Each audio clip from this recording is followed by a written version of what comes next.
दोस्तों ये वीडियो एक ऐसे तत्व के ऊपर होने वाला है जिसकी अनुपस्थिति में पेड़ पौधे ही क्या किसी भी सजीव के शरीर का निर्माण नहीं हो सकता है। और ये पेड़ पौधों को स्वस्थ तो रखता ही है, साथ ही उत्पादन में भी वृद्धि करता है। दोस्तों हम बात कर रहे हैं अमीनो एसिड के बारे में और इस वीडियो में हम जानेंगे कि कैसे अमीनो एसिड पेड़ पौधों के निर्माण में सहायक है, इसका पूरा विज्ञान समझेंगे, साथ ही से खेती में प्रयोग कैसे करना चाहिए और इसके फायदे क्या क्या हैं इस पर भी चर्चा करेंगे कि खेती में अमीनो एसिड का क्या महत्व है। चलिए शुरू करते हैं। दोस्तों अमीनो एसिड क्या है और ये पेड़ पौधों में कैसे काम करती है, ये समझने के लिए पेड़ पौधों का निर्माण कैसे होता है इस विज्ञान को आसान शब्दों में समझते हैं।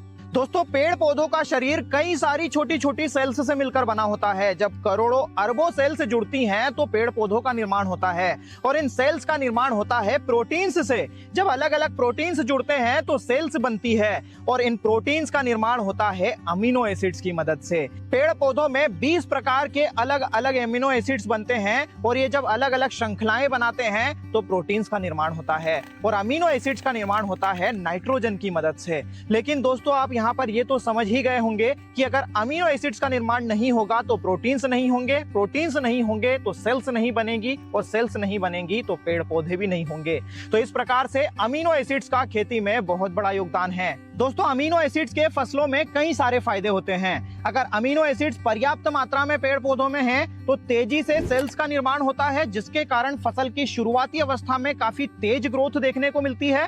फूल वाली अवस्था पर पोलन ट्यूब्स का निर्माण तेजी से होता है, जिसके कारण पोलिनेशन प्रोसेस भी फास्ट होती है और फूल से फल सेटिंग काफी कम समय में हो जाती है। साथ ही फल का भराव और फसल की मैच्योरिटी कम समय में हो जाती है, मतलब कम समय में ज्यादा उत्पादन देखने को मिलता है। साथ ही अमीनो एसिड्स पौधों को कई सारे स्ट्रेसेस से लड़ने में मदद करता है, फिर चाहे वो स्ट्रेस रोगों या फिर बीमारियों के अटैक के कारण हो, कीटों के अटैक के कारण हो या फिर बाढ़, सूखा और सर्दी के कारण हो। दोस्तों अमीनो एसिड का इस्तेमाल सभी फसलों में किया जा सकता है। अच्छे रिजल्ट्स के लिए एक फसल में 3 बार हमें इस्तेमाल करना चाहिए, वेजिटेटिव ग्रोथ स्टेज पर, फूल वाली अवस्था पर और फल सेट हो जाने के बाद में। इसके अलावा अगर स्ट्रेस वाली सिचुएशंस बनी हुई हैं, जैसे कि ज्यादा बारिश की स्थिति में, सूखे की स्थिति में या फिर पाला गिरने वाली स्थिति में भी आप अमीनो एसिड का इस्तेमाल अगर करते हैं तो इसके अच्छे रिजल्ट्स दिखाई देते हैं। अमीनो एसिड का इस्तेमाल या तो हम स्प्रे के थ्रू कर सकते हैं या फिर ड्रिप से भी इसे चलाया जा सकता है। जिन फील्ड्स पर अमीनो एसिड का इस्तेमाल किया गया, प्रैक्टिकली वहां पर 5 से 12% तक उत्पादन ज्यादा देखने को मिला है।